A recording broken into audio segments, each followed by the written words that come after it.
Hola, hola chicos, buenas tardes, bienvenidos. ¿Cómo están? ¿Cómo se encuentran? ¿Ya listos para su examen? Ya es el fin de semana, ¿verdad?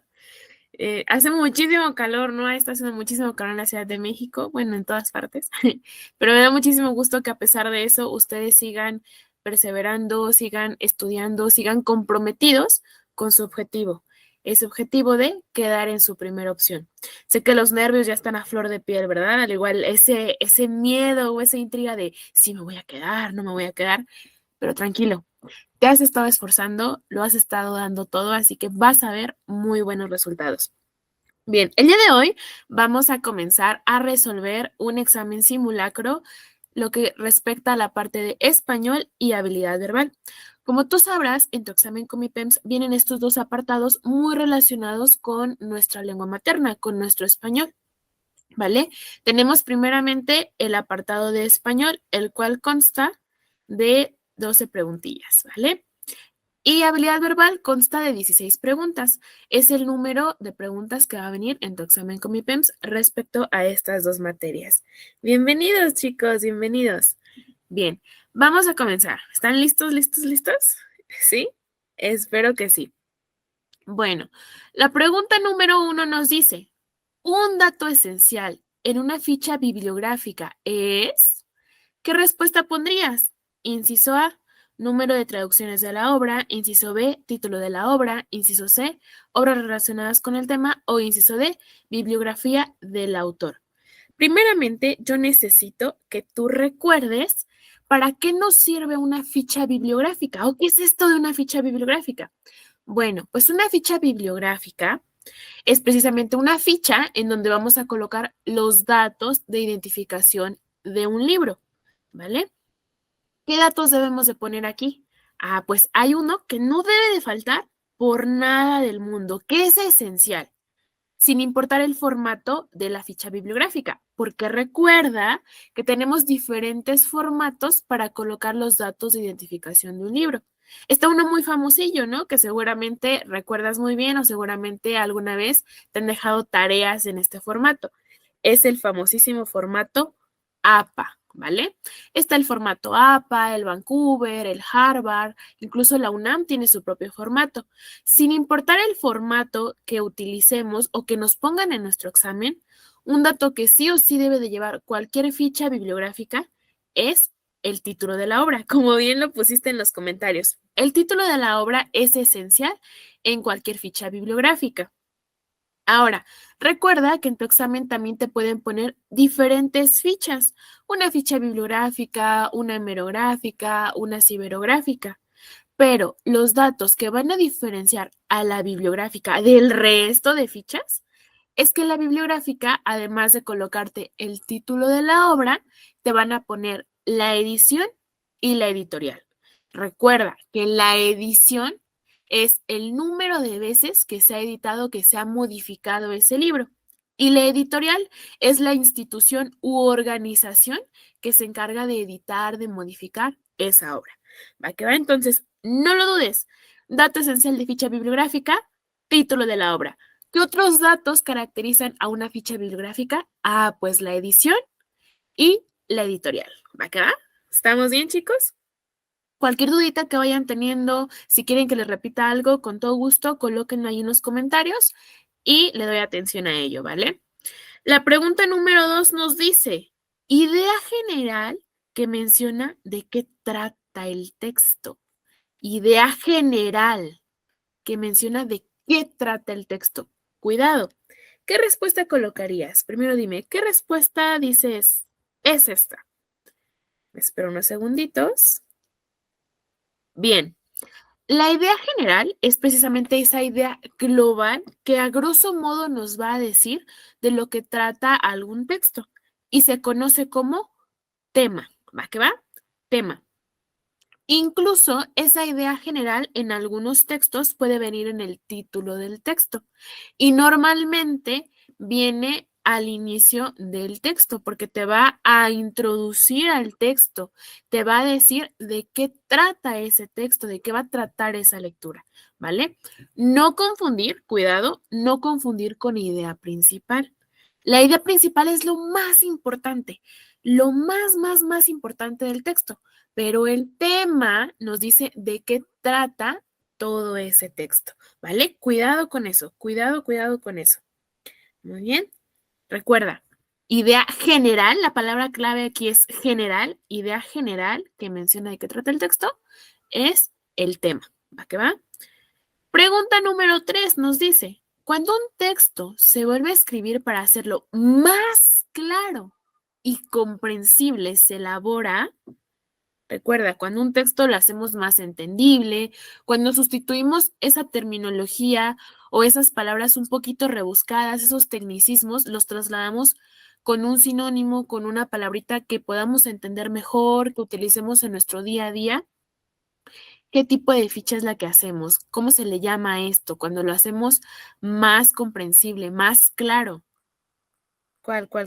¿Qué dudita tienes, Juanito? ¿Qué dudita tienes? Puedes colocarla en los comentarios.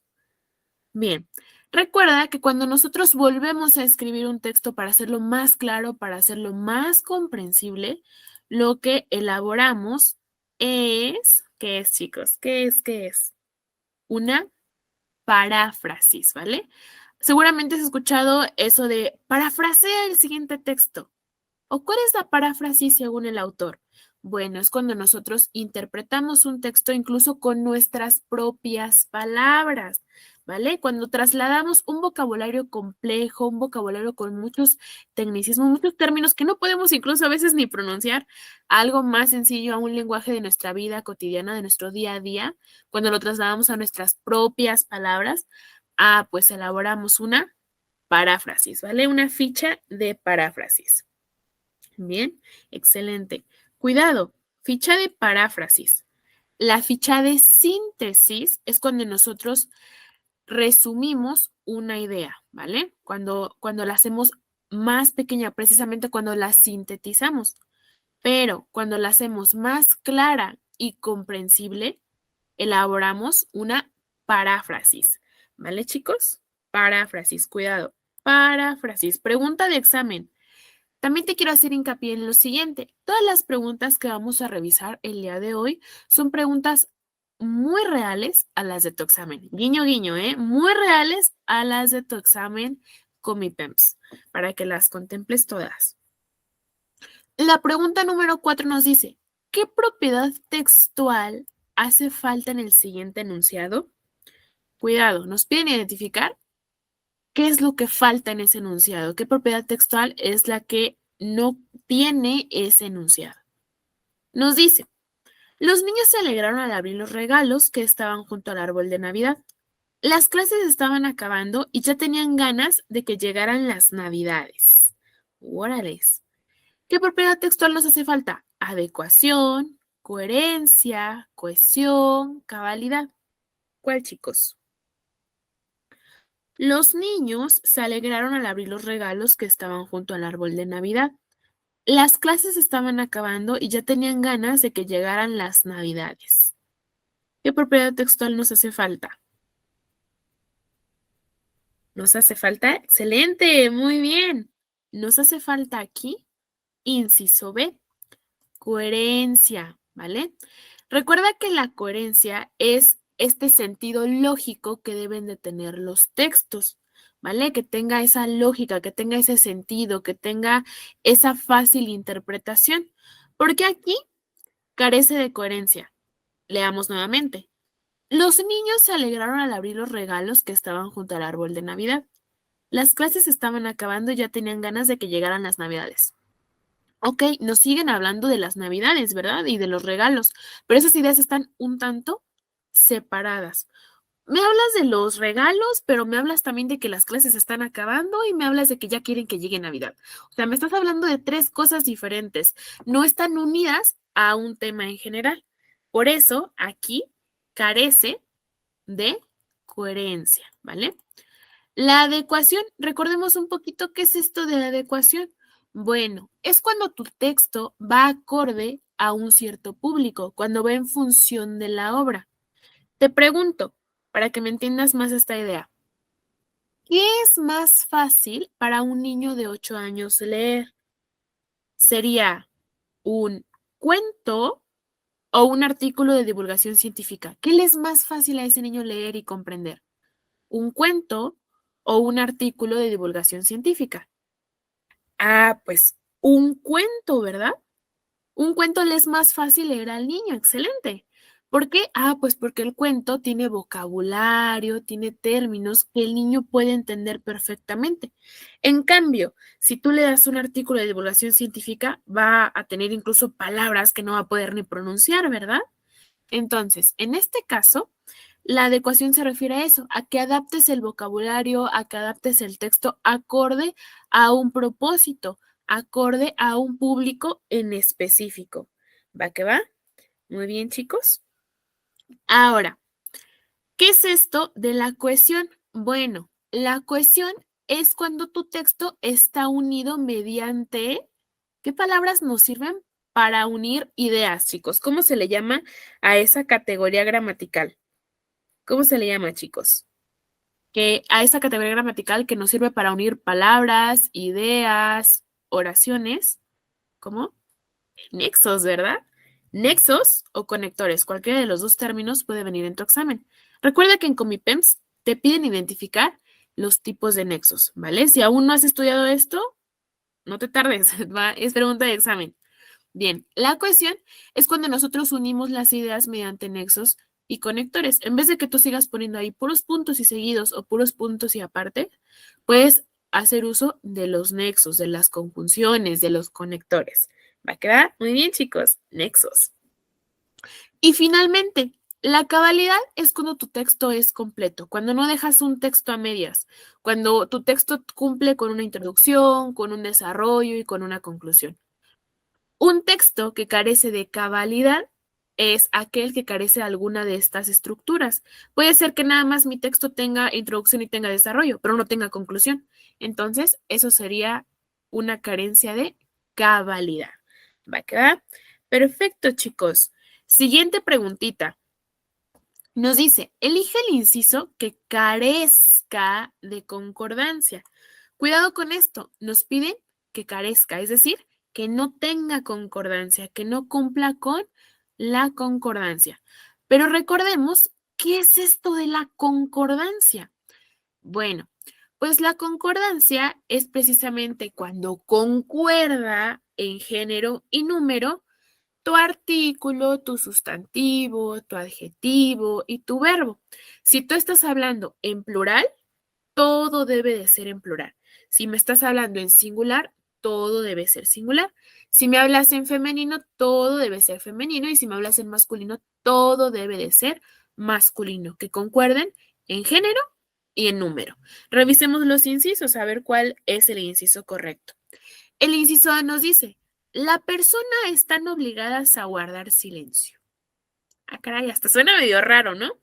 Esto es muy común en los exámenes de admisión. Incluso este tipo de preguntas no solamente te las preguntan, valga la redundancia, en Comipems en nivel medio superior, sino que también a nivel superior para ingresar a la universidad. Te piden identificar la concordancia en las oraciones. Entonces, aquí el inciso A, para empezar, ya suena un poquito raro. Ahí lo podemos detectar luego, ¿verdad? Pero revisemos los demás incisos. El inciso B nos dice, la blanca paloma dejó el nido. La blanca paloma dejó el nido. El inciso C, ella estaba cansada.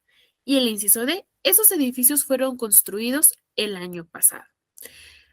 La respuesta correcta sería el inciso A. ¿Por qué? Porque no cumple con una concordancia en número. ¿Qué pasa aquí? La, artículo singular, persona, sustantivo singular. Están obligadas. ¿Qué sucede aquí? Ah, pues ya me están mezclando plurales. Y recuerda, si tu sustantivo o tu verbo es plural, todo tiene que ser plural. Y aquí no concuerda mi sustantivo con mi verbo, ¿verdad? Persona, persona, se refiere a una, nada más una. Están. Ah, pues aquí ya es una conjugación en plural. Por eso carece de concordancia, concordancia en número. Revisemos los otros incisos. En el inciso B, si te das cuenta, Paloma es un sustantivo femenino singular. Blanca también es, en este caso, un adjetivo singular y es femenino. La es un artículo femenino y es singular. Por eso, la blanca paloma, ¿verdad? En el inciso C, ella estaba cansada. Estaba singular, ella singular. Y finalmente, el inciso D, edificios es un sustantivo en plural. Esos sería un adjetivo demostrativo en plural. ¿Va que va? Perfecto. Nos dice por aquí, si entro al CCH y si llevo un buen promedio, hago examen. Sí, así es. Para ingresar a este nivel medio superior, no te cuenta así como que como requisito indispensable tu promedio en este caso, de secundaria. O sea, así tengas un promedio de 10, tienes que hacer examen. Efectivamente, aquí no hay de otra, a estudiar, ¿vale? La pregunta número 6 nos dice, elige el inciso que contenga nexos de temporalidad. Era lo que te comentaba. Comipems te pide identificar en específico una categoría o un tipo de nexos. Recordemos, como bien lo dijiste, los nexos nos sirven para unir palabras, para unir ideas, para unir oraciones. Y dependiendo de la función del nexo, pues es el que vamos a utilizar. Tenemos nexos de temporalidad, nexos para encadenar argumentos, nexos para introducir ideas, nexos para agregar ideas, nexos de suma, nexos de simultaneidad.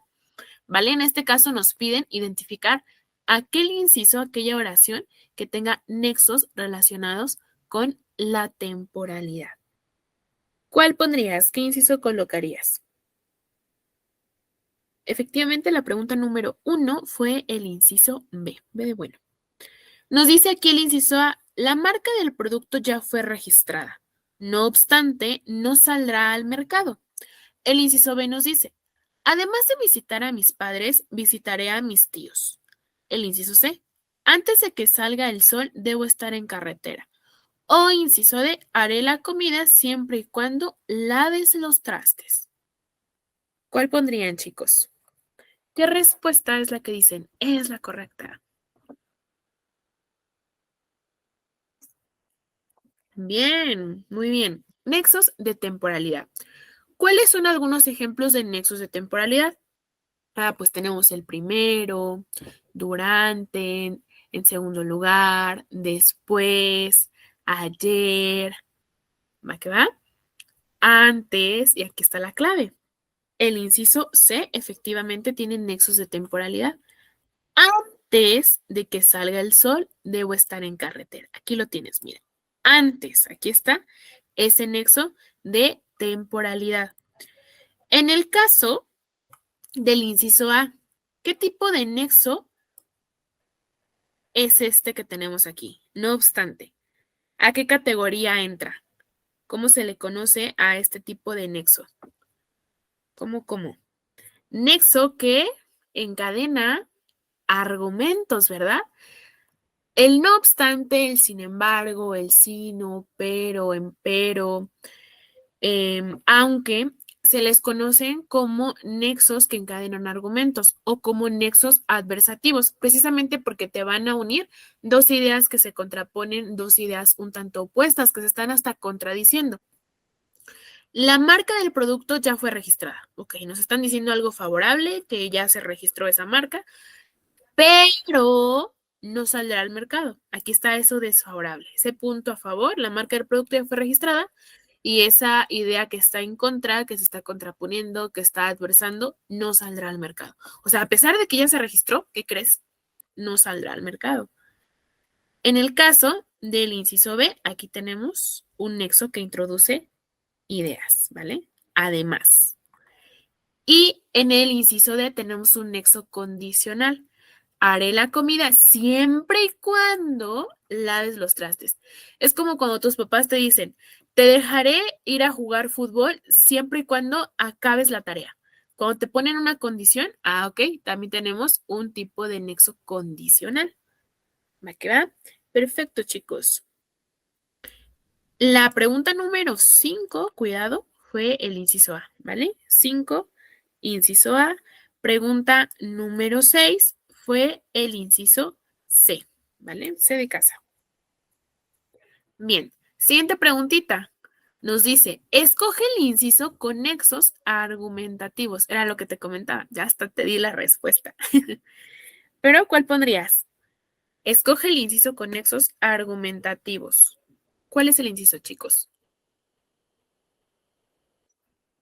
El inciso A nos dice, mientras tanto, siempre y cuando, posteriormente. Inciso B, sin embargo, no obstante, pero, aunque.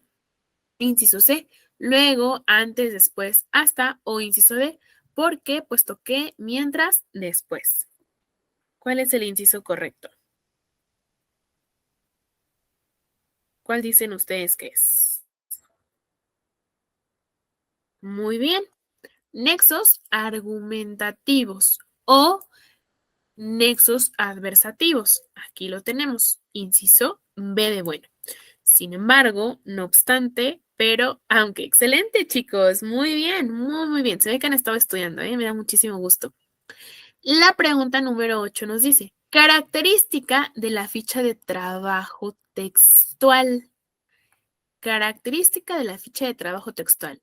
Analiza un texto, sintetiza un texto, comenta un texto o reproduce un texto. ¿Cuál pondrías? ¿Qué inciso colocarías?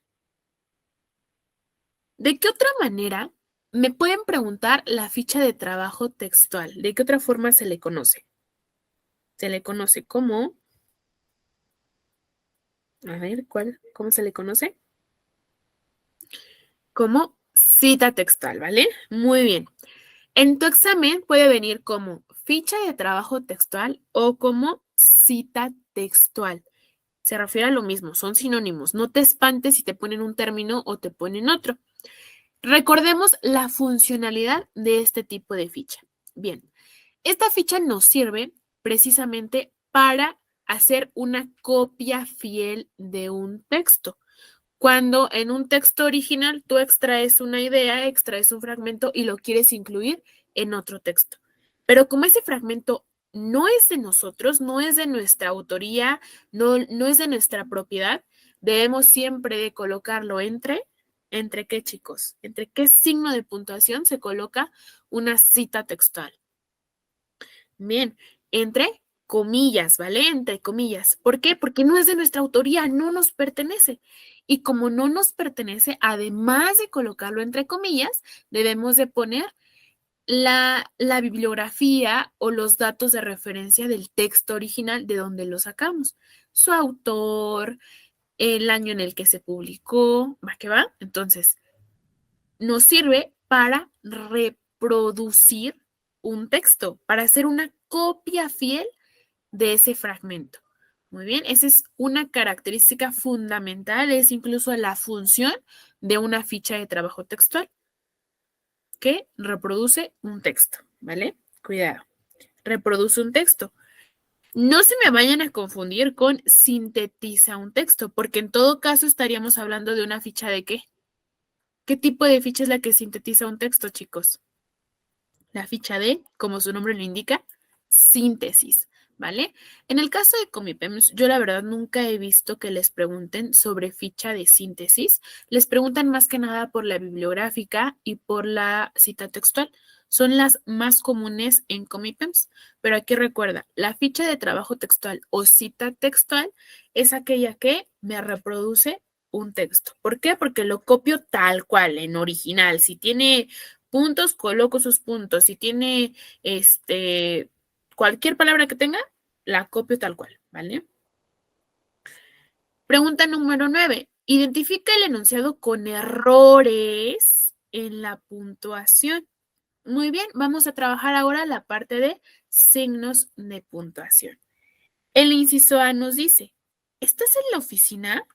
Inciso B, compramos chalecos, abrigos, suéteres y guantes para prepararnos para el frío.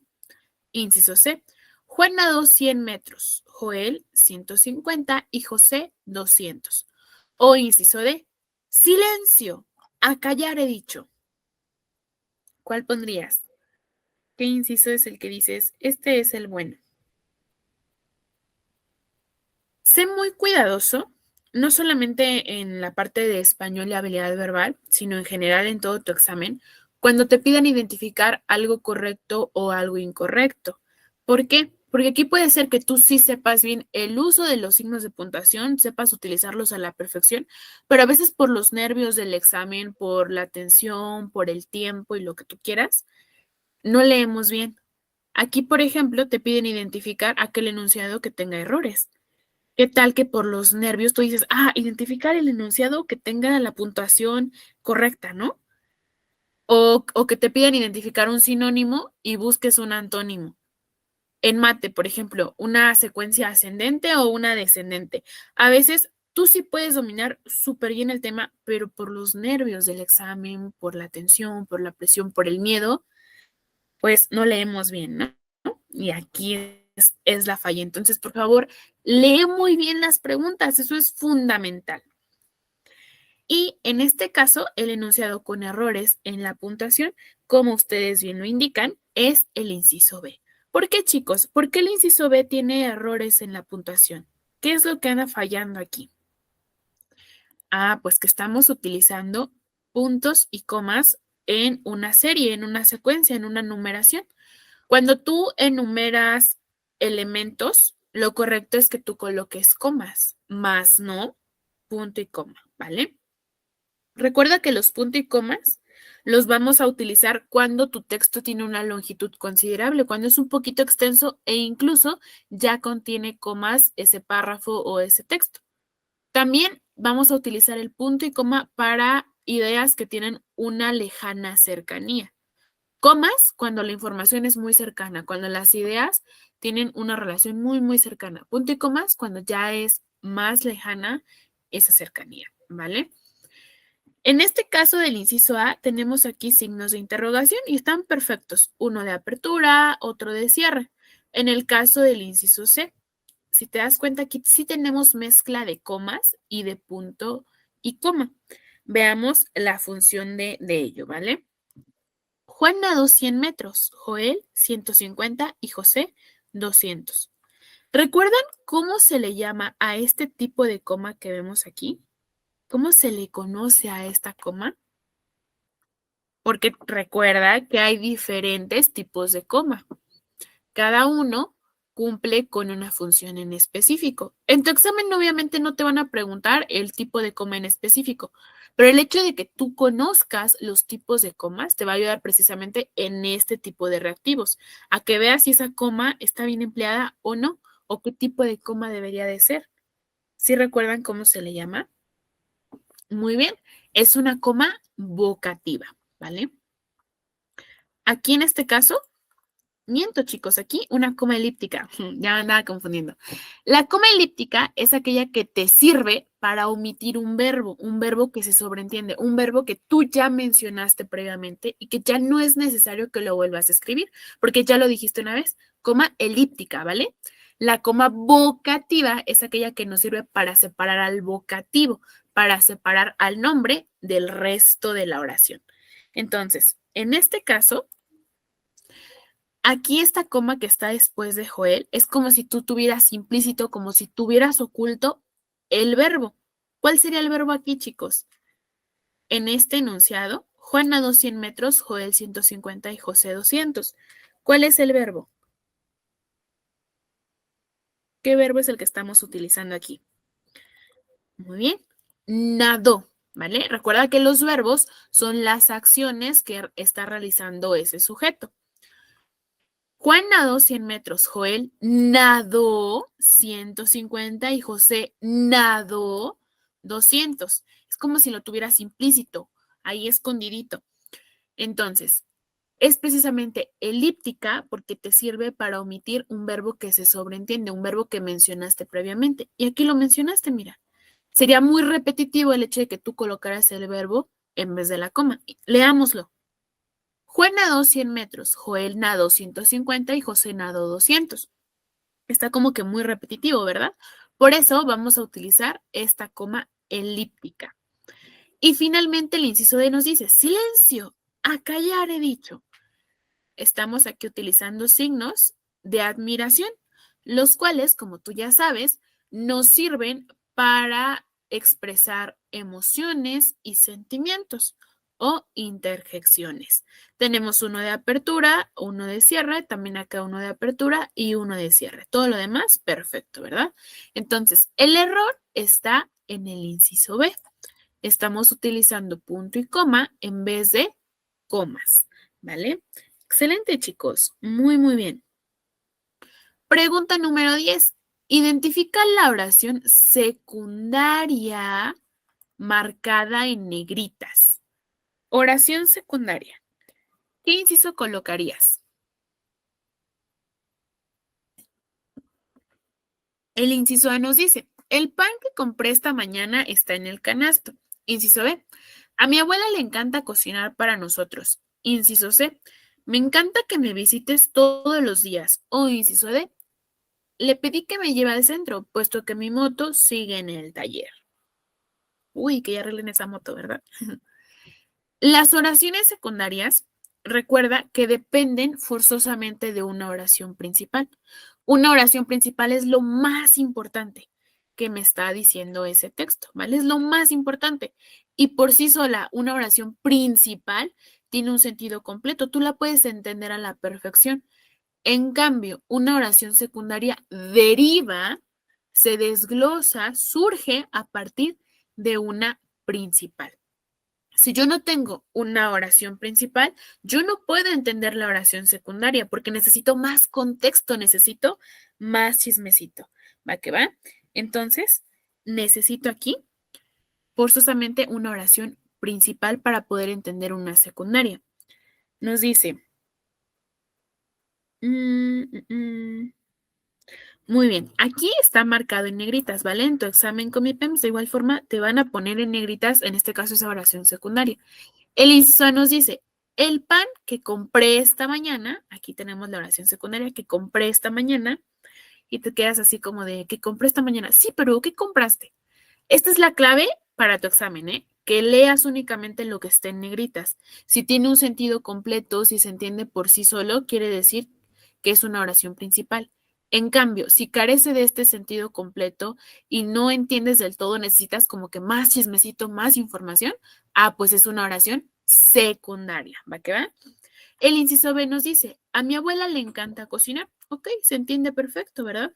No nos dice que le encanta cocinar, tal vez le encanta cocinar pasta o le encanta cocinar para sus nietos. No sabemos, pero sabemos que a la abuelita le encanta cocinar. El inciso C, me encanta que me visites. Se entiende perfecto, ¿verdad? Se entiende completamente la idea. Tal vez no digo que me visites en vacaciones o que me visites todos los días, pero se da a entender perfecto que me encanta que me visites. En cambio, en el inciso D nos dice, le pedí que me lleve al centro. También se entiende perfecto, ¿verdad?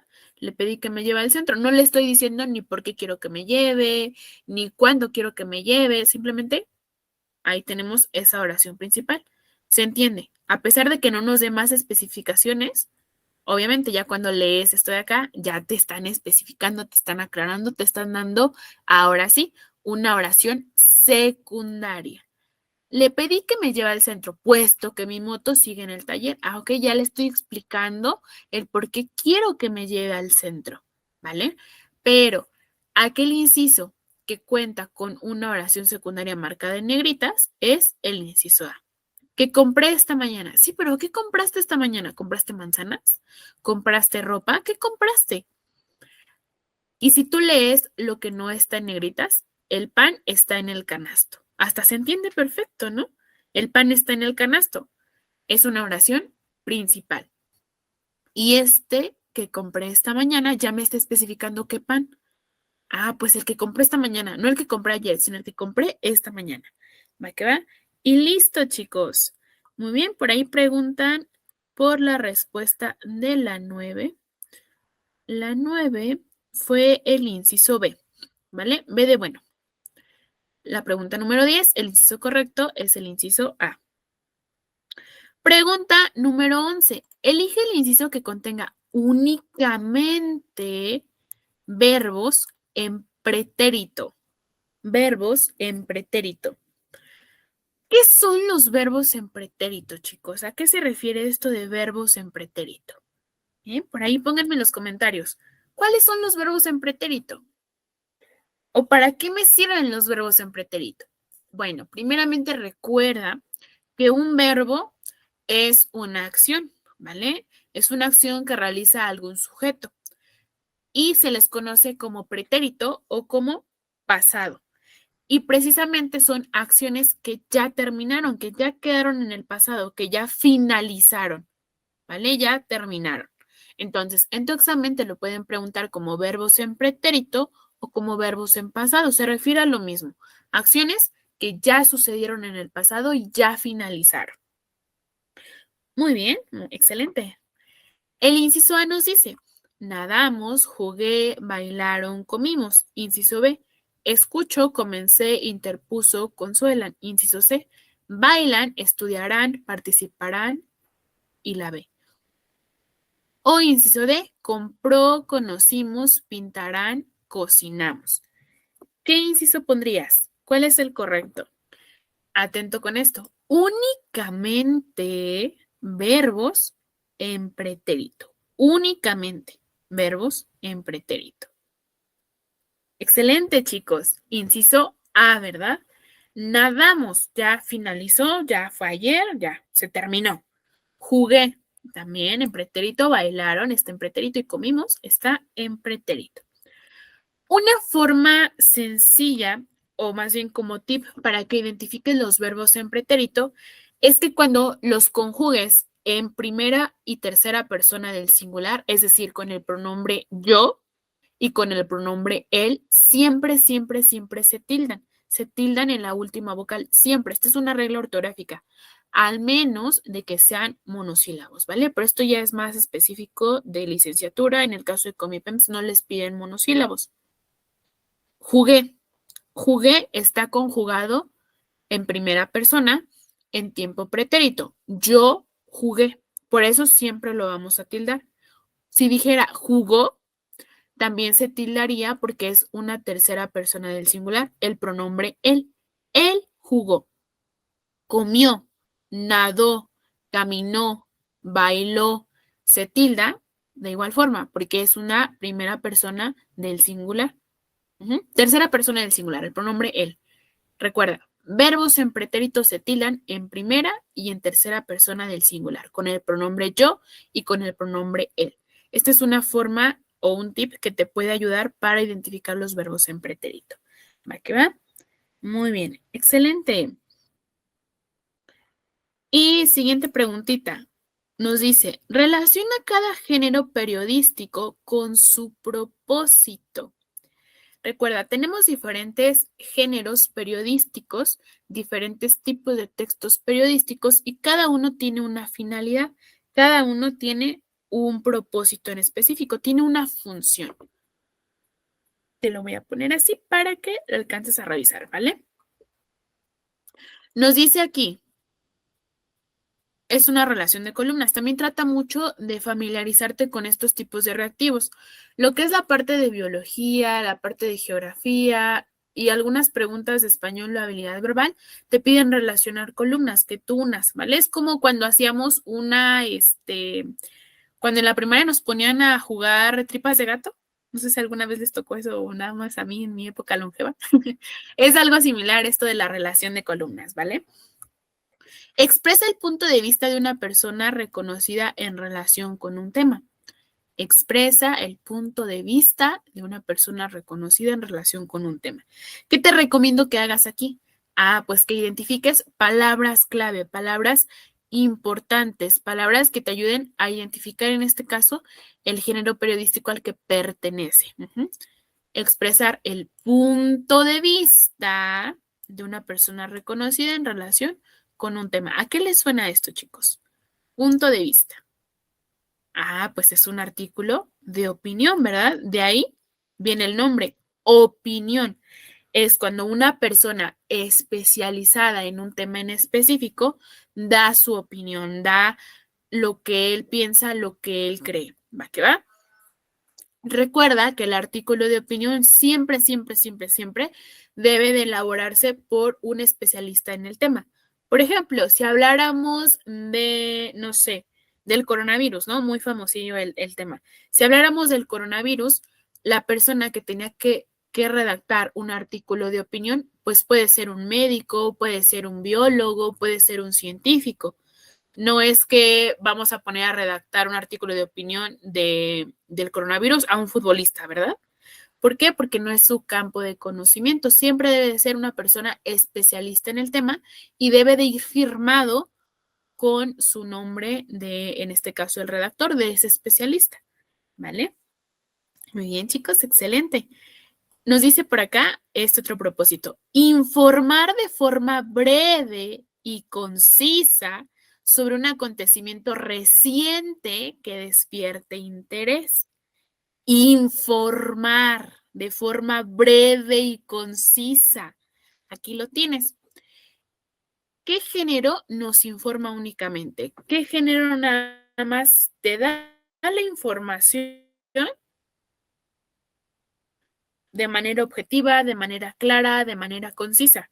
Ah, pues es la noticia, ¿verdad? La noticia cumple con ese propósito de informarte. ¿Recuerdas cuál es la función de la lengua que predomina en la noticia? ¿Recuerdas cuál es la función de la lengua que utilizamos en la noticia? La función referencial, ¿vale? Muy bien, la función referencial. La función de la lengua referencial únicamente cumple con el propósito de informarnos de manera objetiva, clara y concisa. ¿Va que va? En cambio, en el artículo de opinión, nosotros hacemos uso de la función de la lengua apelativa. ¿Por qué? Porque está apelando, está argumentando, busca convencerte respecto a esa opinión, busca que tú pienses igual que esa persona, ¿vale? Que apeles, que te pongas en su lugar. Entonces, recuerda, artículo de opinión utiliza la función de la lengua apelativa y la noticia utiliza la referencial. Pregunta de examen, ¿eh? Pregunta de examen. Y finalmente, aquel género que cumple el propósito de presentar un trabajo informativo y documental referente a un personaje, suceso, descubrimiento o cualquier otro tema, es el reportaje. Recordemos que el reportaje surge de una noticia, se deriva de una noticia. ¿Va que va? Es una investigación más a profundidad, voy a dar más detalles. Por ende, el reportaje va a ser más extenso que la noticia. Entonces, ¿qué inciso sería el correcto, chicos? ¿Qué inciso sería el correcto? Tenemos aquí noticia con el segundo apartado, con el B. Por lo tanto, aquí si te das cuenta puedes eliminar dos incisos, el A y el B. Utiliza el descarte. El hecho de que tú descartes te va a ayudar muchísimo a ahorrar tiempo en tu examen. ¿Va que va? Entonces, el descarte. Descartar incisos te ayuda muchísimo a ahorrar tiempo y precisamente a eliminar respuestas. Bien. 2 con C. Aquí lo tenemos. El reportaje presenta un trabajo y finalmente el artículo de opinión nos da el punto de vista. Inciso D de dedo. Excelente, chicos. Muy, muy bien. ¿Cómo vamos hasta ahorita? ¿Todo bien? ¿Todo bien? ¿Todo claro como el cielo de la Ciudad de México en un día de contingencia? ¿Sí? ¿Todo claro? Bien, continuemos ahora con habilidad verbal.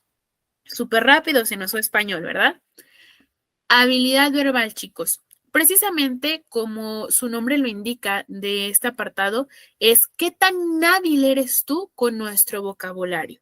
¿Qué tan hábil eres en analogías, en sinónimos, en antónimos, en comprensión lectora? Es en lo único que se centra esto, en la habilidad que tú tienes en este tipo de ejercicios. Bien, nos dice la lectura. ¿Vale? En la parte de habilidad verbal te van a colocar ya sea una lectura o dos lecturas. Y de estas te van a preguntar reactivos precisamente de comprensión lectora, ¿vale? Obviamente, esas preguntas van a ir apegadas al texto que te están dando. Lo que yo te recomiendo que tú hagas en la parte de las lecturas es Paso número 1, enumerar los párrafos, tal cual.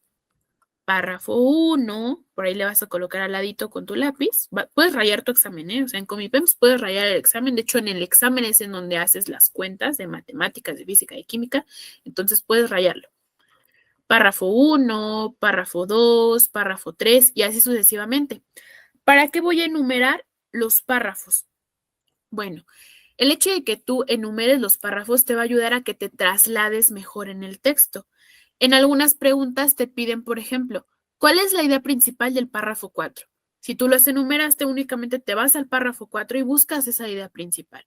Te va a ayudar hasta a ahorrar tiempo y a desplazarte mejor en el texto, ¿vale? Ese es el punto número 1. Punto número 2, lee las preguntas primero. Antes de que te avalanches a leer la lectura, lee las preguntas. ¿Por qué? Para que así tú mismo te des una idea general de lo que trata el texto. Por ejemplo, comencemos. Lo que permitió a los dioses de Israel vivir más allá de las estatuas fue que, ok, me hablan, ya con esto me doy una idea general de que me hablan de estatuas, de que me hablan de dioses, ¿vale? Son ejemplos de las temáticas que aborda Simón Schama en sus obras. Me pide temáticas que aborda este personaje. Entonces, con esto ya me doy una idea de lo que me van a preguntar e incluso puedes ir buscando más fácil las respuestas en el texto. Entonces, ya sabes, paso número 1, enumerar los párrafos. Paso número 2, leer primero las preguntas, ¿vale? Comencemos con la lectura, chicos. Los elegidos. En el año 701 a.C., el rey Ezequías mandó excavar un túnel en el sustrato calizo de la ciudad para abastecer de agua a la población de Jerusalén, amenazada por el asedio asirio. El túnel del que aún se pueden visitar más de 400 metros tomaba el agua de la fuente de Gijón, la única que manaba todo el año, y la llevaba hasta la piscina de Siloé. Aquella obra de ingeniería militar era inusual hazaña. En uno de sus muros se encontró una transición de que hoy figura en el Museo Arqueológico de Estambul. No celebra la gloria de Ezequías, ni el poder de Yahvé, ni las grandezas de la ciudad santa. Es un comentario sobre el momento que los obreros se encontraron, unos picando desde el sur, otros desde el norte, y manó el agua. Y el agua corrió desde la fuente hacia el estanque por espacio de 1200 codos. Aquí, si te das cuenta, tenemos una cita textual, está entre comillas. Esto de aquí es ese comentario que nos están dando sobre esa excavación, ¿verdad? La inscripción habla de unos trabajadores judíos que vivieron un momento extraordinario, la conjunción de los esfuerzos cuyo resultado era el brote de agua que salvaría a Jerusalén del arrasamiento. ¿No lo consiguió? Desde luego. La ciudad del templo sería derruida varias veces más, pero el testimonio es muy significativo. Habla de un pueblo acostumbrado a sobrevivir, aunque fuera bajo tierra, rodeado de enemigos. Sus reyes no buscaban la magnificencia o el esplendor como los reyes asirios, babilónicos y egipcios, sino la eficacia. Sus dioses no tenían gigantescas estatuas y avallazadoras monumentos, sino tan solo palabras. Porque el Dios de Israel carece de figura, pero lo que ha permitido vivir más que las estatuas es la voz de lo invisible. Mira, aquí ya nos están hablando del Dios de Israel, ya podrías marcarlo ahí en tu examen. El historiador Simon Schama, catedrático en la Universidad de Columbia, nos tiene habituados a extensos libros en los que narra, siempre desde una perspectiva sorprendente, capítulos esenciales de la humanidad. A mi modesto entender, su obra maestra es The Embarrassment of Riches, una singular crónica de la sociedad holandesa del siglo de oro, cuando la riqueza cayó sobre el pequeño país como una tromba marina. Tiene también historia de la Revolución Francesa, de Gran Bretaña o Rembrandt y el mercado de pintura. Sorprendentemente, suyo es también el único tratado sobre el paisaje donde se habla de las secuoyas americanas como de la pintura de Kiev. Este singular historiador es más que un narrador de raza que un erudito o un académico. Para mí, uno de los exactos ejemplos del ensayo que deriva a periodismo. Su último trabajo es apasionante. Una historia de los judíos, que nada se parece a las ya conocidas.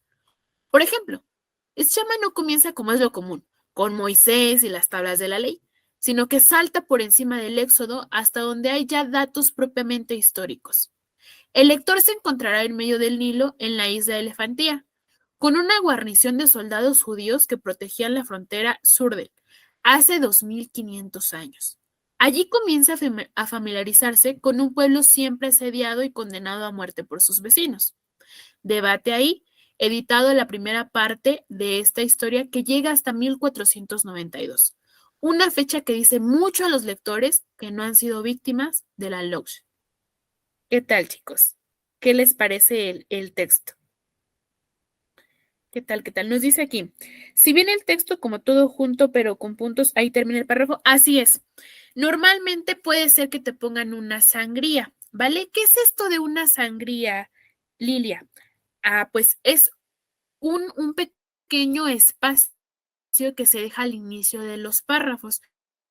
Precisamente la sangría te sirve para diferenciar un párrafo de otro y se separan con un punto y aparte, ¿vale? Normalmente si viene este espacio en las lecturas de Comipems. Incluso, chicos, esta es una lectura que ha venido en el examen de Comipems. Si alguna vez tú ya presentaste el examen Comipems, pudiera ser que te haya tocado esta lectura. Contempla mucho esta lectura, por favor, de verdad. Guiño, guiño, contempla esta lectura. Sí, ¿verdad? Nos dice Diego, me gustó más cómo lo leyó que el texto. Muchas gracias, Diego. Sí, a veces la parte de comprensión lectora es lo que más se nos dificulta, ¿verdad? ¿Pero por qué? Bueno, pues puede ser precisamente por el tema que trate esa lectura, porque normalmente hay temas un tanto complejos. Y no complejos en el vocabulario que utilicen, sino complejos en que no son textos que estamos habituados a leer. Por ejemplo, no creo que muchos de nosotros nos guste estos temas como, bueno, en lo personal, nunca he sido muy fan de la historia, ¿no? Y aquí nos habla un poquito de historia, nos habla de reyes, de dioses, de excavaciones. Y si te das cuenta, comienza hablándote de la carencia de agua que tenían en Jerusalén y termina hablándote de obras literarias, ¿no? Como que allí hasta no concuerda mucho el texto, pero depende mucho de los tipos de textos que tú estés acostumbrado a leer. ¿Qué te recomiendo que hagas? Lee, de verdad. Lee, lee, lee. Para que tú tengas buena comprensión lectora, la única forma de trabajar en ello es leyendo. ¿Qué puedo leer? Lo que tú quieras. Si te gustan los superhéroes, puedes leer cómics, puedes leer mangas, si te gusta el anime, si te gusta enterarte de las noticias del mundo, pues puedes leer el periódico, puedes incluso leer cuentos, leer novelas, leer los pleitos de las señoras en Facebook, de verdad, lo que tú quieras, pero lee. En la sociedad mexicana carecemos muchísimo de este hábito de la lectura, precisamente porque desde pequeñitos nos obligan a leer y normalmente son libros o textos que no nos gustan. Yo recuerdo mucho en secundaria, me ponían a leer el poema de Music, quizás a alguno de ustedes les tocó, o esa obra muy famosa de Don Quijote de la Mancha. Yo decía, caray, ¿cómo voy a leer eso, no? O sea, no me llama la atención, no trae dibujitos, ¿no? O sea, y desde ahí tú te centras y te enfrascas en la idea de que la lectura es aburrida, cuando realmente no es así. Te puedo asegurar que en cuanto tú encuentres el libro o el texto perfecto, te va a fascinar la lectura. Entonces, busca, de verdad, busca el texto que mejor se acople a ti. En una lectura es muy necesario que tú actives tus conocimientos previos. Eso también te ayuda a la comprensión. Es decir, ¿qué conozco yo sobre este tema?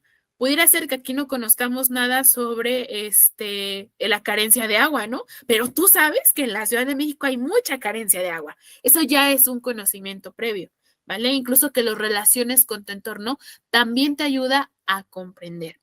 Otra cosita más, que tú le des la entonación a la lectura, que tú te centres en el personaje, que tomes el papel de ese personaje. Quizás soy la única rara, ¿no? O tal vez alguno de ustedes también lo hace, de que cuando lee, así lea en silencio, en una lectura mental, le pone una voz característica a cada personaje. Eso les ayuda, chicos, tanto a comprender como a retener esa información que están leyendo. Entonces, Tienen todavía una semanita para dar ahí lecturas, para andar leyendo y trabajemos esto de la comprensión lectora y la retención de la información. Bien, después de todo este preámbulo, revisemos la pregunta número 1. Lo que permitió a los dioses de Israel vivir más allá de las estatuas fue que, inciso A, tenían el don de la palabra, inciso B, no tenían representaciones físicas, inciso C, usaban el lenguaje de lo visible o inciso D, poseían magnificencia, esplendor y eficacia. ¿Qué respuesta pondrías? ¿Cuál dices es esta? Sí, vamos a continuar con habilidad verbal y después desconozco si sí van a tener otra clasecita, pero ahorita están conmigo hasta las 9 de la noche, ¿vale? Con habilidad verbal. Muy bien. Vivir más allá de las estatuas fue que, lo que permitió a los dioses de Israel vivir más allá de las estatuas fue que, puede ser que en algunas preguntas de lecturas, tú únicamente tengas que buscar la respuesta en el texto, que te la den tal cual. ¿Vale? Eso se le llama cuando nos dan la información explícita, cuando tú únicamente buscas la idea, buscas la respuesta en la lectura. En cambio, está la información implícita o mejor conocido como inferencias. Te lo pueden preguntar así. ¿Qué se infiere del texto anterior? Es decir, ¿qué deduces del texto anterior? No te dan la idea tal cual, pero tú la interpretas, tú la deduces, tú la extraes a partir de lo que leíste. Bien, en este caso, nos dice aquí, porque el Dios de Israel carece de figura, pero lo que ha permitido vivir más que las estatuas es la voz de lo invisible. Aquí lo tienes, mira. Como bien lo dicen. Inciso C. C de casa. Usar el lenguaje de lo visible. Y listo, sencillito, ¿verdad? La pregunta número 2 nos dice, son ejemplos de las temáticas que aborda Simón Schama en sus obras. Si te das cuenta, aquí nos están preguntando en específico de qué tratan esas obras de Simón, de qué es lo que aborda en sus obras. Y también esta idea nos la dan tal cual en el texto, donde nos hablan de las obras. Por aquí lo vi, aquí está, mira. A mi modesto entender, su obra maestra es Embarrassment of Rich, una singular crónica de la sociedad holandesa del siglo de oro, cuando la riqueza cayó sobre el pequeño país como una tromba marina. Tiene también historia de la Revolución Francesa, de Gran Bretaña o Rembrandt y el mercado de pintura. Aquí nos está dando la idea tal cual de lo que trata su obra de Simón. Muy bien. Entonces, nos habla precisamente de la Revolución Francesa. Aquí tú ya descartaste inciso A. Mira, 1, Revolución Francesa. El inciso A inicia con el 2, entonces se descarta. Nos habla de Gran Bretaña, efectivamente, y aquí tú ya encuentras la respuesta. Sencillito, ¿verdad? Gran Bretaña y Rembrandt y el mercado de pintura. Sería 1, 4 y 5. Y listo, sencillito, ¿no, chicos? Sencillito. Solamente es cuestión de que ustedes sepan desplazarse en el texto e identificar fácilmente esas ideas, ¿vale? Si es que te falla un poquito esta parte de comprensión lectora. Recuerda, cuando te pidan, ¿qué infiere el autor? ¿Qué se infiere a partir del fragmento? ¿Qué se infiere a partir del párrafo 2? Se refiere a lo que tú deduces, a lo que tú interpretas a partir de lo que ya leíste, ¿vale? Cuidado con ello. Ahora sí, entremos a algo que sé que les encanta a ustedes. Sinónimos y antónimos. Recordemos primeramente qué es esto de un antónimo, ¿vale? Un antónimo son términos opuestos, términos contrarios, como si yo les dijera arriba, ¿cuál sería su opuesto, chicos, de arriba? ¿Cuál sería lo contrario de arriba? Muy bien, abajo, ¿verdad? Si yo les dijera derecha, ¿cuál sería lo opuesto? ¿Qué sería lo opuesto de derecha? Izquierda, ¿verdad? Excelente, chicos. Entonces, los antónimos son términos opuestos, términos contrarios. Aquí nos dice antónimo de peor. ¿Cuál es lo contrario de peor? O sea, algo peor, algo así, tal cual. ¿Qué sería lo opuesto de peor? valioso, especial, original o excelente. ¿Cuál sería, chicos? Muy bien, muy bien, chicos. Excelente, ¿verdad? Tal cual. Excelente, chicos. Excelente es la respuesta. Peor, pues algo que es malo, que no está bien estructurado, que tiene ahí carencias. Y su opuesto, pues algo excelente, ¿no? Algo en perfectas condiciones. Inciso D. Pregunta número 4. ¿Cuál es el antónimo de luminoso? Luminoso, chicos. Luminoso, pues es algo que tiene mucho brillo, que tiene un gran esplendor, que tiene una gran luz, ¿verdad? ¿Cuál es su opuesto? Oscuro, opaco, turbio, sucio. Cuidado, cuidado aquí. Analiza bien los incisos. ¿Cuál colocarías como correcto? Oscuro, opaco, turbio, sucio.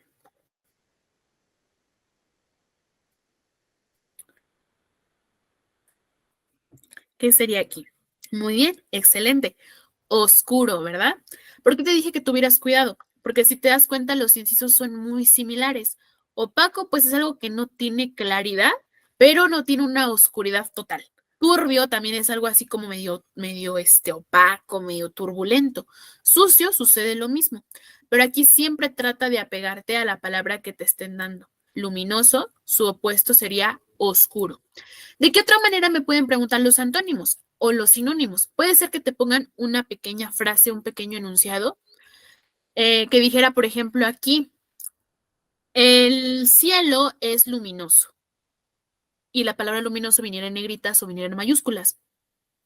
Y la pregunta dijera, ¿cuál es el antónimo de la palabra en mayúsculas? El cielo es luminoso y luminoso viene en mayúsculas. Entonces, ¿a qué voy? A que cuando te den un pequeño fragmento o un pequeño enunciado, una oración, y te pidan un sinónimo o un antónimo de ese enunciado, busca siempre aquel que se apegue al contexto de la idea que te están dando, aquel que concuerde con lo que te están diciendo en esa oración. ¿Va que va? Ok, chicos. Entonces aquí la respuesta, inciso A, oscuro. Pregunta número 5, sinónimo de cordial. Sinónimo de cordial. Ahora sí, tenemos que comprender primeramente qué es esto de sinónimo. Bueno, los sinónimos son palabras que tienen un similar significado o incluso un significado igual, pero una escritura diferente. Y como la escritura es diferente, pues la pronunciación de la palabra también va a ser diferente. ¿A qué va? Entonces, sinónimo de cordial. ¿Qué término es igual, es similar a cordial? ¿Cuál, chicos? Cordial, te doy un poquito de contexto para que te quede más claro, pues es se refiere a alguien que siempre es muy atento, que siempre es muy amigable, que siempre es muy altruista, que le gusta mucho ayudar, que si tú no tienes, yo te doy. A eso nos referimos con cordial. Y el sinónimo, digamos que cordial es como alguien muy buena onda, como muy amigo, muy de compas, muy chido, utilizando la jerga mexicana, alguien muy chido. Bueno, efectivamente, chicos, nos referimos a alguien amable, ¿vale? Amable, amable, alguien que siempre es como decir, de saludarte, de ser muy amistoso, muy, tal cual, que tiene una gran amabilidad. Muy bien, excelente, amable.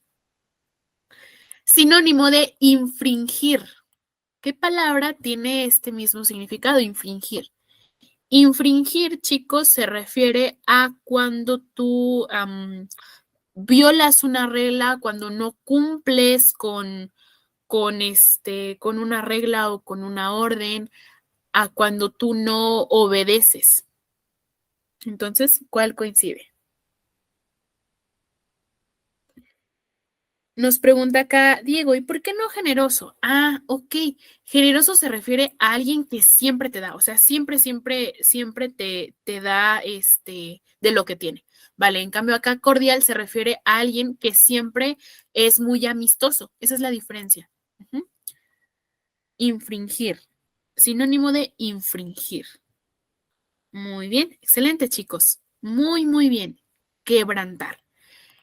Quebrantar de igual forma se refiere a romper, a desobedecer. Es como romper reglas, ¿vale? Basado en esto. Romper reglas, desobedecer, violar, ¿ok? Entonces, infringir. Estás infringiendo con las normas, ¿no? Quebrantar. Inciso A. Y si te das cuenta, el inciso B, acatar, vendría siendo ¿qué, chicos? ¿Cómo se relaciona acatar con infringir? ¿Qué son? Son antónimos, ¿verdad? Acatar es cuando tú sí obedeces, cuando tú cumples todo al pie de la letra, cuando eres muy responsable, cuando tú todo lo que te ordenan lo haces, ¿vale? En este caso, vendría siendo su antónimo. Muy bien. Ahora sí, pasemos a otra parte que yo sé que les fascina a ustedes, las analogías, ¿vale? Estas dos siguientes preguntas son de analogías. Recordemos, ¿qué es esto de las analogías? ¿Qué son las analogías? Bueno, pues las analogías son palabras que van a tener una relación lógica, es decir, que se van a relacionar en algo y de alguna forma, que van a tener algo en común, que van a compartir un rasgo, ¿vale? Panadero es a pastel. ¿Cómo? Te dan un par de palabras en la pregunta y tú tienes que buscar el otro par en las respuestas. Obviamente, que tenga el mismo tipo de relación y orden. Eso es muy importante en las analogías. Te repito, paso número 1 en las analogías. Debemos de identificar qué es cada palabra. En términos coloquiales, si es una persona, si es una cosa, si es un lugar, si es un animal, si es un objeto, ¿qué es cada palabra que te dan? Paso número 2, identificar la relación entre esas palabras. Por ejemplo, aquí, ¿cómo se relaciona un panadero con un pastel? ¿Qué tienen en común o en qué se parecen? ¿Qué los relaciona? Y paso número 3, identificar el orden. Si te ponen primero panadero o te ponen primero pastel, o primero pastel y luego panadero. Aquí no es como en matemáticas. En matemáticas decimos, el orden de los factores no altera el producto, pero en las analogías o palabras sí altera tu analogía. ¿Va que va? Entonces, cuidado con ello. Muy bien, por ahí ya nos andan dando la respuesta. El panadero sería en este caso la persona que elabora el pan, ¿no? O que elabora el pastel. Pastel, pues es lo que elabora, es el bocadillo. Entonces, la relación está en que el panadero elabora un pastel, hace un pastel, cocina un pastel. ¿Va que va?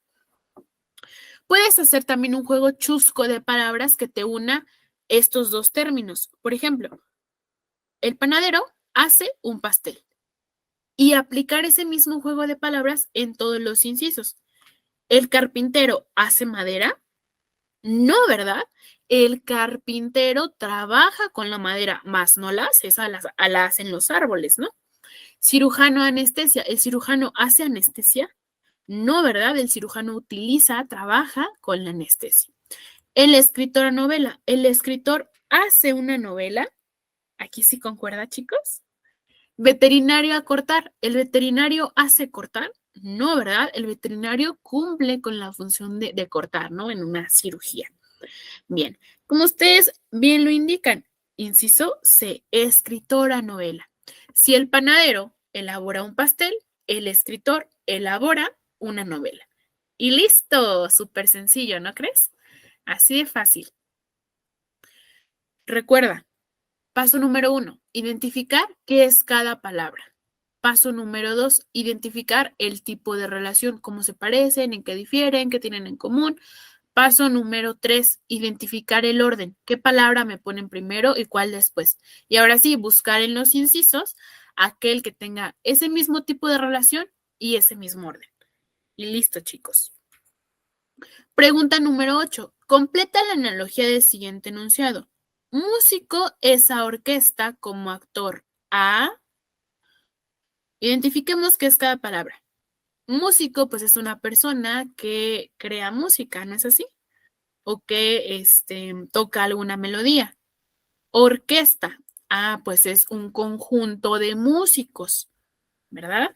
Entonces, me están diciendo una parte y un todo. El músico es una parte de la orquesta. Forma parte de una orquesta, es miembro de una orquesta. Entonces, ¿qué inciso pondrías?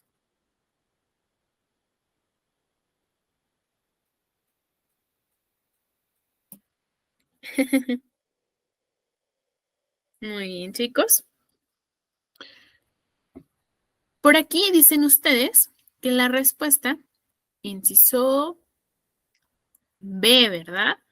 Nos piden el actor. ¿El actor a qué pertenece? ¿A dónde pertenece? El actor sería una parte y el todo sería la compañía teatral. ¿Va que va? Este tipo de analogías de una parte y de un todo recuerda mucho, mucho el orden, ¿vale? Recuerda mucho el orden. ¿Por qué? Porque puede ser que en tus incisos tengas otro que sí venga una parte de un todo, pero si en la pregunta viene el todo y la parte, ya no concuerda el orden. Entonces, músico es una parte de un todo, el todo es la orquesta. El actor es una parte, el todo sería la compañía teatral. Entonces, cuidado con eso. Cuidado con el orden. El orden sí es muy importante en las analogías. Inciso B. Excelente, chicos. Pasemos con otra lectura, ¿vale? Revisemos esta otra lectura. En el examen Comipems normalmente vienen 2 lecturas, ¿vale? Pero no son muchas preguntas de la lectura. Si te diste cuenta, de la pasada fueron 2 preguntas y esta, si no me recuerdo, son como 2 o 3 preguntas. Es muy importante que tú leas, ¿vale? Que tú leas, que actives esa comprensión lectora. Y yo te recomiendo que una de dos, dejes habilidad verbal al inicio, o sea, que respondas al inicio habilidad verbal, o la dejes hasta el último. ¿Por qué? Porque a veces pasa que fallamos un poquito en la comprensión lectora y releemos el texto y ahí se nos va el tiempo. Recuerda que tú tienes 3 horas para responder tus 128 preguntas del examen Comipems. Entonces, sé una estratega en esto de organizar y de ver qué materia respondes primero. Puedes responder la que tú quieras, la que tú quieras. Yo sí te doy el consejo que ya sea que comiences con habilidad verbal o la dejes hasta el último por la parte de las lecturas. Otra opción que te doy es que comiences con las materias que se te hacen más fáciles. ¿Por qué? Porque cuando nosotros vamos respondiendo algo que se nos facilita, algo con lo que estamos muy relacionados, pues vamos respondiendo todo bien, ¿no? Y hasta nos vamos sintiendo más motivados. Decimos, biología, mi materia favorita, que la célula, que los organelos, que los seres vivos. Y rápido respondes y te vas dando cuenta que realmente pues está sencillo, ¿no? El examen y te vas motivando. Entonces, puedes hacer eso también, comenzar con las materias que domines más o con aquellas que se te sean más fácil, ¿vale? ¿Mm?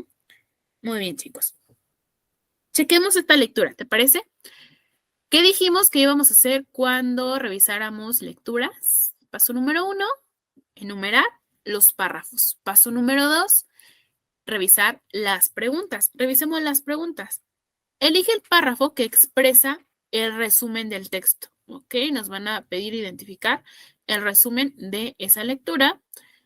La pregunta número 10 nos dice, una forma de observar a las nebulosas es por medio de, nos hablan de nebulosas, quiere decir que nos van a hablar algo sobre el espacio, sobre elementos del espacio. Elige la opción que complete correctamente el siguiente cuadro sinóptico. Ok, te quiero explicar primero qué es esto de un cuadro sinóptico. Bueno, pues es un cuadro que nos sirve para esquematizar y organizar la información.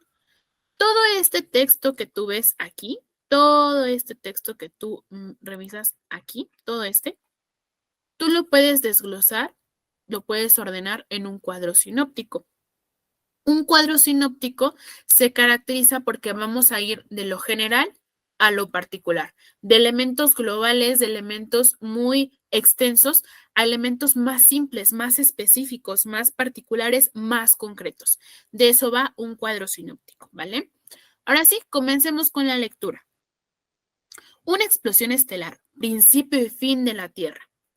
En el universo se dan procesos cíclicos de formación y destrucción de las estrellas. las cuales están hechas de gas y polvo. Algunas de ellas, luego de evolucionar, arrojan material al medio interestelar. En este proceso dan lugar a nuevas generaciones de soles. Aunque son más pequeñas que el Sol, al morir no alcanzan a formar nebulosas. Mira, nebulosas. Nos preguntaban por las nebulosas, ¿no? Las nebulosas son extensas pero tenues, más incluso que el mayor atractivo que logre producirse en un laboratorio porque las distancias son tan grandes que las acumulaciones del efecto permite verlas enormes. Los astrónomos nombran a las nebulosas de acuerdo con su forma. Así, unas zonas brillantes y otras extremadamente oscuras. Estas últimas se caracterizan por la presencia de polvo que no deja ver la luz que hay detrás. Las áreas brillantes son producto del gas caliente que adquiere luminosidad. Este gas es calentado por una estrella masiva que le proporciona la energía para resplandecer. Hay otras nebulosas que relumbran por reflexión y algunas que solo son vistas con radiotelescopios y detectores de microondas. Guiño, guiño con esto. Cuando las estrellas son más masivas que el Sol y consumen su combustible, estallan. De esta manera se forma una supernova. La huella de este fenómeno es una nubosidad donde el gas se mueve mucho más rápido. Los elementos que constituyen todo lo que están en el planeta se crearon en alguna estrella que estalló como supernova antes de la formación del sistema solar. Este es el destino del Sol, el cual, al final de su vida, mandará parte de su material al medio interestelar y concentrará otra parte en su centro. Entonces se volverá una nebulosa planetaria. El gas formado se alejará gradual y tranquilamente como una brisa a 30 kilómetros por segundo y dará lugar a nuevos soles. ¿Qué tal, chicos? ¿Qué les parece? ¿Qué les parece? Nos están aquí ya haciendo spoiler, ¿no? De lo que va a pasar con nuestro sol al final del mundo, ¿no? Al fin del mundo. Muy bien. La pregunta número 9 nos dice, elige el párrafo que expresa el resumen del texto, es decir, ¿qué párrafo me está resumiendo toda esa lectura? ¿Cuál pondrías? ¿Cuál pondrías? ¿Cuál pondrías?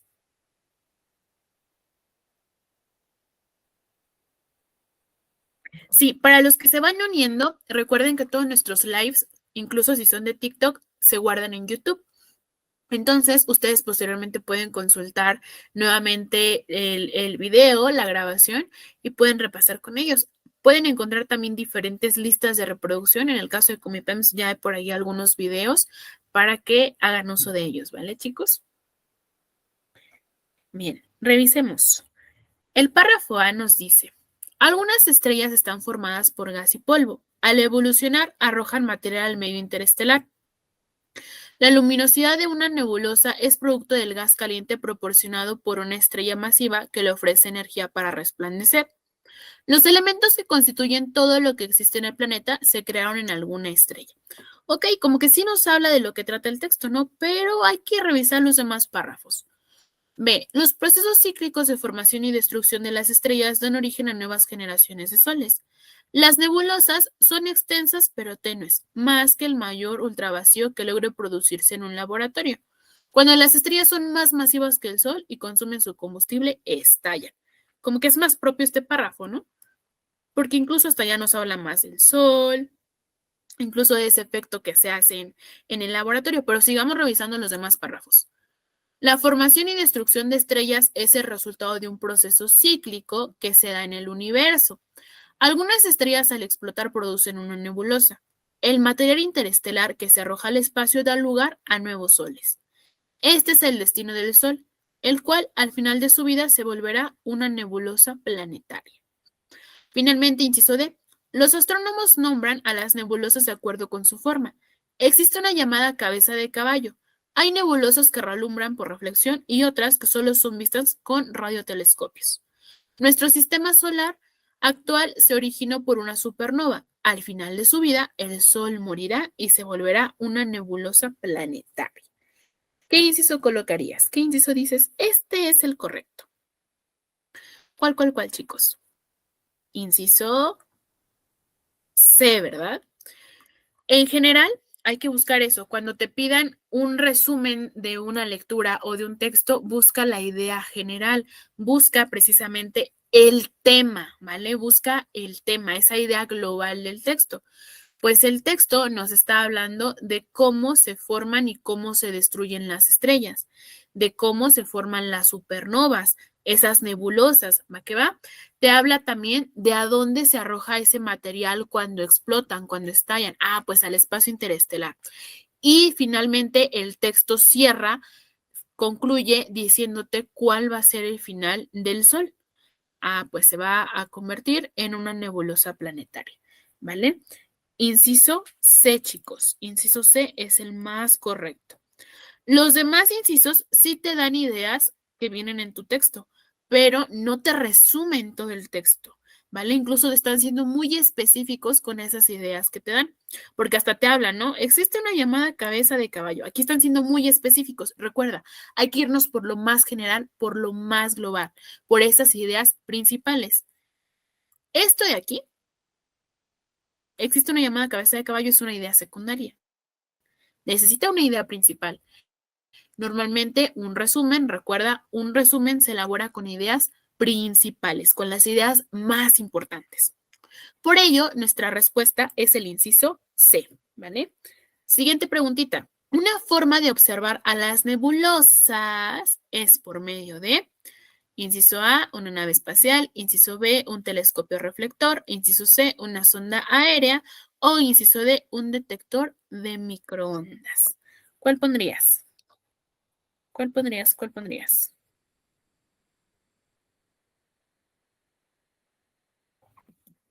¿Cuál es el correcto? Revisemos. Esa idea nos la dan tal cual en el texto, solamente es cuestión de activar esa comprensión lectora. Aquí la tienes, mira. Hay otras nebulosas que relumbran por reflexión y algunas que solo son vistas con radiotelescopios y detectores de microondas. Ahí tenemos la respuesta, ¿no? Aquí lo tienes, mira. Inciso D de dedo, un detector de microondas. Aquí la respuesta puede ser hasta un detector de microondas, como también puede ser radiotelescopios, pero esa no viene en los incisos. Por ello, pues no es la correcta, ¿no? La que nos ponen en los incisos es detector de microondas. Inciso D. Sencillo, ¿no, chicos? Facilito. Me da mucho gusto que vayan respondiendo muy, muy bien. Elige la opción que complete correctamente el siguiente cuadro sinóptico. Tenemos que completar esos espacios, tenemos que jerarquizar esa información de lo general a elementos más particulares. Nos dice componentes del universo 1 y 2, tenemos que colocar aquí los incisos que según correspondan. ¿Cuáles son los componentes del universo? Y de cada componente derivan estas ideas de la derecha. Nacen y mueren, están hechas de gas y polvo, también aquí tenemos que completar una, estallan y hacen supernovas. En la llave de abajo nos dice, son extensas y tenues, su forma determina el nombre, algunas son vistas por reflexión. ¿Qué inciso colocarías? Inciso A, estrellas son masivas que el Sol. Componentes del universo. 1 y 2, pues tendrían que ser algunos componentes del universo, ¿no es así? Y después nos desglosarían las características de cada componente del universo. Aquí son más masivas que el Sol, sí, pero ¿quiénes? ¿Los componentes del universo? No existe ahí, ¿qué, chicos? Una concordancia, ¿no? O sea, no es un orden lógico. Podemos descartar entonces el inciso A. El inciso B nos dice, son como el Sol y nebulosas. ¿Quiénes son como el Sol? ¿Los componentes del universo? Como que no concuerda tampoco, ¿verdad? Nos dice por acá, la C, estrellas y nebulosas. Ok, estrellas, nebulosas. ¿Son componentes del universo las estrellas y las nebulosas? Sí, ¿verdad? Efectivamente, son componentes del universo las estrellas y las nebulosas. Revisemos acá el inciso de planetas y Vía Láctea. En la lectura no nos están hablando ni de los planetas ni de la Vía Láctea. A pesar de que la Vía Láctea y los planetas sí sean componentes del universo, la lectura no nos habla de ellos, nos habla acerca de las estrellas y las nebulosas. Con esto tú ya tienes el inciso, pero sigamos revisando. El Sol es una estrella. Efectivamente, ¿verdad? En el 1 vamos a colocar estrellas. Y sí, el Sol sería un ejemplo de estrella. Nacen y mueren las estrellas. Acuérdate, decía que explotaban como supernovas, que estaban hechas de gas y polvo, que cuando explotaban sacaban gas y polvo. Y luego acá te dicen, un ejemplo, pues puede ser el Sol. Y mira, estallan y hacen supernovas. Las nebulosas son extensas y tenues, su forma determina el nombre. Ahí te decían la de la cola de caballo, ¿no? Algunas son vistas por reflexión y por las macroondas. Y finalmente, otras se observaban con radiotelescopios, ¿verdad? Inciso C. Si te das cuenta, con esta pregunta más bien la pudiste incluso contestar con la pregunta anterior. Si tú en la anterior ya sabes que una característica es que se observan a partir de un detector de microondas y a partir de esos radiotelescopios, tú ya encuentras aquí la respuesta. Tú incluso aquí descartas el inciso D porque no te habla el texto sobre planetas y Vía Láctea. Recuerda, las preguntas de una lectura siempre son acorde a lo que dice ese texto. Apégate mucho a lo que dice el texto, ¿vale? Muy bien, chicos. Siguiente pregunta. Del texto anterior podemos concluir que las nebulosas se observan por la reflexión de la luz. Nuestro Sol se convertirá en una nebulosa planetaria. El gas que desprende una supernova viaja a 30 kilómetros por segundo. O el Sol da luminosidad a las nebulosas del universo. ¿Qué inciso colocarías aquí? Del texto anterior podemos concluir. ¿Qué se concluye? ¿Cuál, chicos? ¿Qué inciso colocarías? Que nuestro Sol se convertirá en una nebulosa planetaria, ¿verdad? Incluso hasta el final del texto te lo dice. El Sol va a pasar a ser de nuevo una nebulosa planetaria. Inciso B de bueno. Ya casi terminamos. Resiste, faltan poquitas preguntas. Resiste. Siguiente pregunta. Elige la opción que complete correctamente el cuadro sinóptico con base en el siguiente texto. Revisemos el cuadro sinóptico para detectar los elementos que nos hacen falta. Ballenas, ¿ok? Sabemos que nos va a hablar sobre ballenas.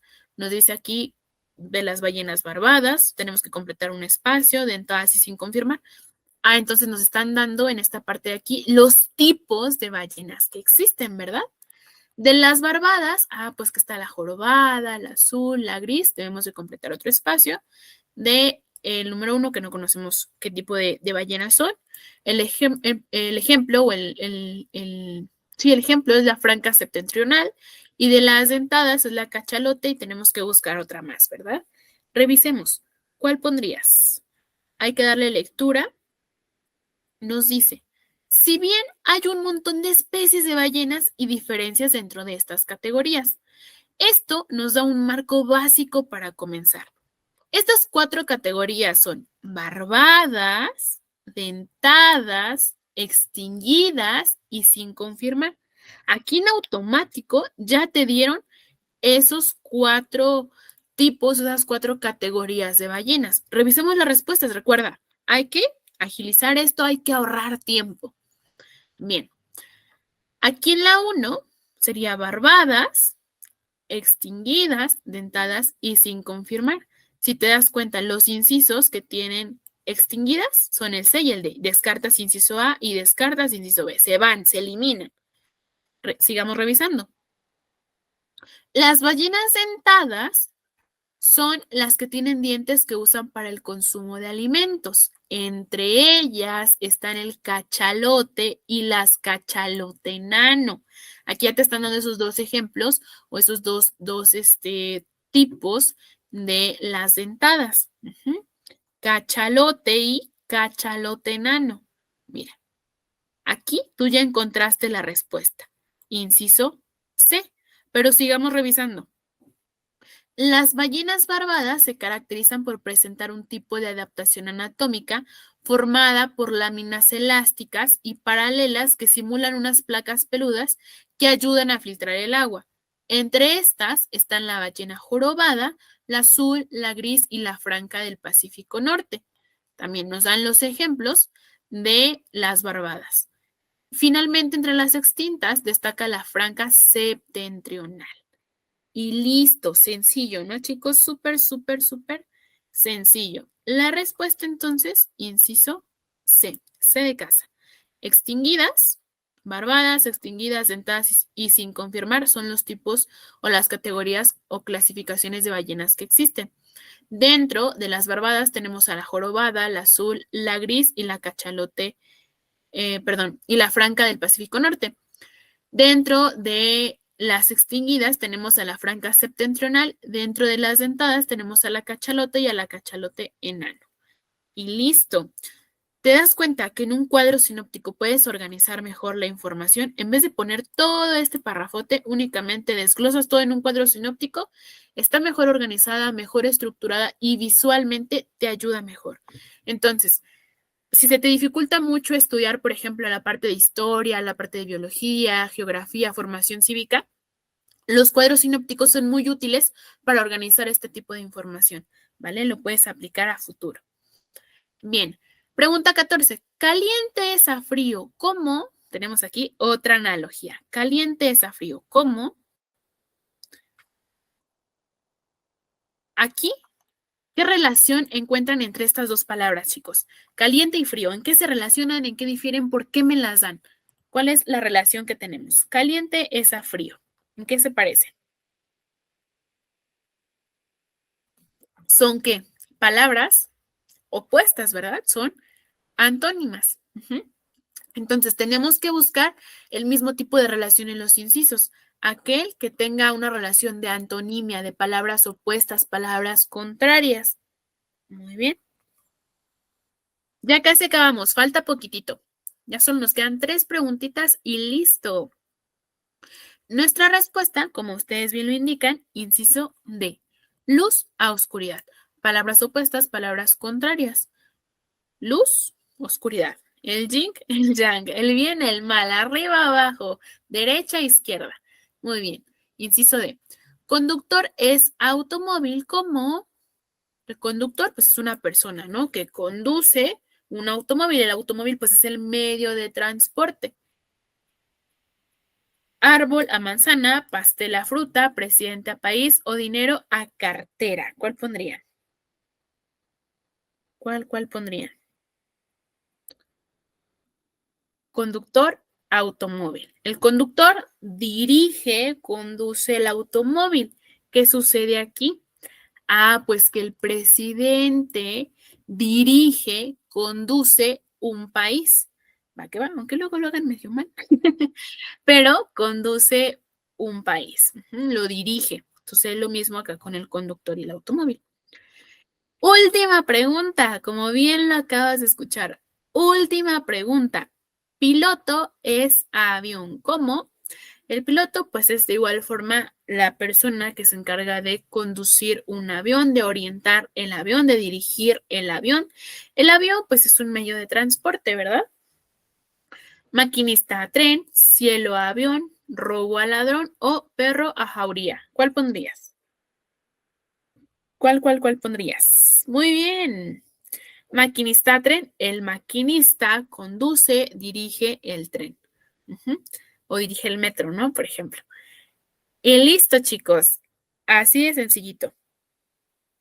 Así de sencillito. Díganme, ¿qué tal? ¿Qué tal les pareció?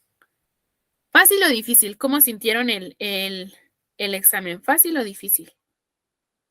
Ya que les traigan el real, ¿ya están súper listos? Sí, sí, sí. Sí, sí, sí, chicos. Por ahí preguntaban por la 11. La 11 es el inciso C. Inciso C, ¿vale? El inciso C es la 11. Muy bien, chicos. Muy, muy bien. Díganme, ¿qué tal les parece? Sencillo, sencillo, ¿no? Bien, chicos. Quiero, platicar con ustedes. Como saben, pues su examen ya está a la vuelta de la esquina, ¿verdad? Ya es el próximo fin de semana. Algunos ya comienzan a aplicar examen el siguiente fin de semana. Entonces, yo sé que esos nervios, que ese miedo, que esa angustia de si me voy a quedar o no me voy a quedar, siempre nos aterra. E incluso, chicos, es algo que forma parte de nuestra vida siempre, esa intriga del qué va a pasar. Pero tranquilos, de verdad, tranquilos. ¿Por qué les digo que es algo de la vida cotidiana y que siempre nos pasa? Porque no solamente es en este caso para el examen a ingreso a Comipems, a ingreso a nivel medio superior. Cuando ingresas a la universidad es la misma angustia de si me quedo o no me quedo, de qué va a pasar, de qué no va a pasar. Cuando estás en el campo laboral, de si me dan el trabajo, no me dan el trabajo, siempre nos persigue esa angustia del qué va a pasar. Pero si tú ya te esforzaste bien, si te sigues esforzando, si sigues siendo constante, si sigues siendo perseverante, estoy sumamente segura de que te va a ir muy bien. De verdad, yo he visto cuánto ustedes se han estado esforzando, cuánto tiempo le han dedicado, incluso han tenido que sacrificar cosas, ¿verdad? Incluso ya no salen tanto con sus amigos o ya no juegan tantos videojuegos, ya no ven tantas películas, tantas series, pero créanme que todos los sacrificios que ustedes están haciendo el día de hoy van a tener frutos el día de mañana, ¿vale? Suena muy cliché esta frase, pero de verdad, sean perseverantes, sean constantes, sean disciplinados. De eso se basa el éxito, chicos. Disciplina, constancia y perseverancia, ¿vale? Entonces, confíen en ustedes. Esa es otra cosa muy importante. Confíen en sus capacidades, en sus habilidades. No cualquiera llega a donde están ustedes el día de hoy. Entonces, sigan así, chicos, de verdad. Confíen en lo que saben, en lo que ya han estado aprendiendo. Vayan por todo y vayan con todo. Nada de que, en la sede que yo quiero como primera opción piden 125. No, tú vas por 128 aciertos, tú vas por todo, ¿ok? Entonces, mentalízate con eso desde ahorita. Tú vas por todo y vas con todo. Ve a darlo todo en ese examen. Disfruta tu proceso. Esa es otra cosa muy importante también, que disfrutes todo lo que tú haces. Les decía en clase, ¿no? Si tú te vas a comer un pan, pues disfruta que te vas a comer un pan. Así acá, disfruta que vas a hacer tu examen. Desde el momento en que te levantes, en que pongas un pie en el piso, disfrútalo, ¿vale? Disfrútalo. Sé muy, confiado en lo que sabes, confía en ti, en tus habilidades, en tus capacidades. Y sin más que decirle, chicos, las mejores de las vibras, vayan por todo y vayan con todo. ¿Va que va? El equipo de Profe Zulub está muy orgulloso de ustedes y seguiremos con ustedes, si nos lo permiten, en todo su proceso de admisión. Ojalá y así espero que en un futuro también sigan confiando en nosotros y qué mejor que se preparen con nosotros para ingresar a la universidad. En 3 años van a ver el día de hoy como muy rápido, ¿no? Muy de, wow, ya pasó, hace 3 años me preparé para mi examen con mi PEMS y ahora a la universidad. Entonces, de que pueden, chicos, no por algo se llega hasta aquí. Así que confíen en ustedes, ¿va que va? Confíen en ustedes. Recuerden, vamos por 128 aciertos. Por ahí pónganos. ¿Quién va por esos 128 aciertos? ¿Quién? Todos, ¿verdad? Todos vamos por esos 128 aciertos. Bueno, pues descansen, chicos, descansen y sigan estudiando las dos cosas. Y cualquier cosita, seguimos con ustedes. El equipo de Profesor Loop sigue acompañándolos en todo su proceso de admisión. Hasta luego, chicos. Buenas noches. Bye, bye. Descansen.